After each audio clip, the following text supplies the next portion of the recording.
ಮೈಸೂರಿನಲ್ಲಿ ನಡೆದ gas balloon blast ಪ್ರಕರಣ ಇಡೀ ರಾಜ್ಯವನ್ನೇ ಬೆಚ್ಚಿ ಬೀಳಿಸಿದೆ.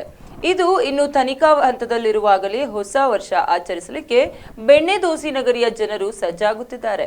ಆದರೆ ಈ ಹೀಲಿಯಂ ಗ್ಯಾಸ್ ಬಲೂನ್ ಮಾರಾಟವನ್ನ ನಿಷೇಧ ಮಾಡಬೇಕು ಅಂತ ಜಿಲ್ಲಾ ಬಿಜೆಪಿ ವ್ಯಾಪಾರ ವಾಣಿಜ್ಯ ಪ್ರಕೋಷ್ಠ ಕಾರ್ಯಕರ್ತರು ಒತ್ತಾಯಿಸಿದ್ದಾರೆ. ದಾವಣಗೆರೆಯಲ್ಲಿಂದು ಎಸಿ ಕಚೇರಿ ಬಳಿ ಸೇರಿದ ಕಾರ್ಯಕರ್ತರು ಎಸಿ ಅವರಿಗೆ ಮನವಿ ಸಲ್ಲಿಸಿದರು. ಮೈಸೂರು ಬಲೂನ್ ಮಾರಾಟ ಪ್ರಕರಣದಲ್ಲಿ ಮೃತಪಟ್ಟವನನ್ನ ನೆನೆಸಿಕೊಂಡ್ರೆ ಈಗಲೂ ಮೈ ಜುಮ್ಮೆನ್ನುತ್ತೆ.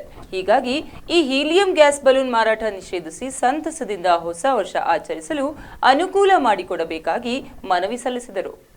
ಸುತ್ತಮುತ್ತ ಜಾತ್ರೆಗಳೆಲ್ಲ ಈ ಥರ ಅಲ್ಲಿ ಎಲ್ಲ ಬರ್ತಿರೋದ್ರಿಂದ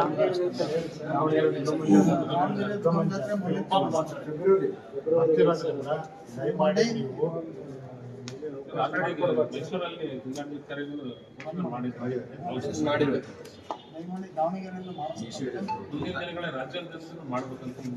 ಶೀಘ್ರದಲ್ಲಿ ಲಕ್ಷಾಂತರ ಜನ ಸೇರ್ತಾರೆ.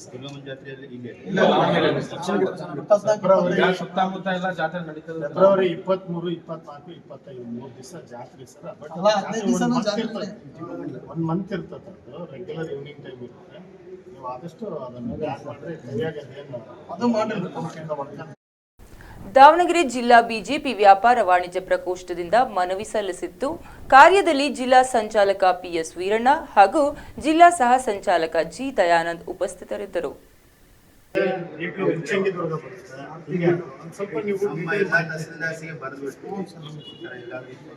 ನೀವೆಲ್ಲ ತಹಸೀಲ್ದಾರ್ಗೆ ಬರೆದ್ರು ಅಂದ್ರೆ ಅವ್ರಿಗೆ ಅದ್ರ ಜೊತೆಗೆ ನೀವು SP DOSP ಬರೆದ್ರೆ ಅನುಕೂಲ. ಯಾಕೆಂದ್ರೆ ಅವರು ಈ ಜಾತ್ರೆಗೆ ಬಂದೋಬಸ್ತಿಗೆ ಅದಕ್ಕೆ ಪರ್ಮಿಷನ್ ತಗೊಳ್ತಿರ್ತಾರಲ್ಲ, ಅವ್ರಿಗೆ ಅಡ್ವಾನ್ಸ್ ಗೊತ್ತಿರುತ್ತೆ.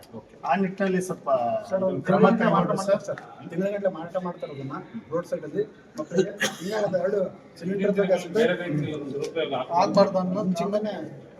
ಹಳೆ ಪದ್ಧತಿ ಒಳಗೆ ಹ್ಯಾಂಡಿಂದ ಆಲ್ಮೋಸ್ಟ್ ದಾವಣಗೆರೆ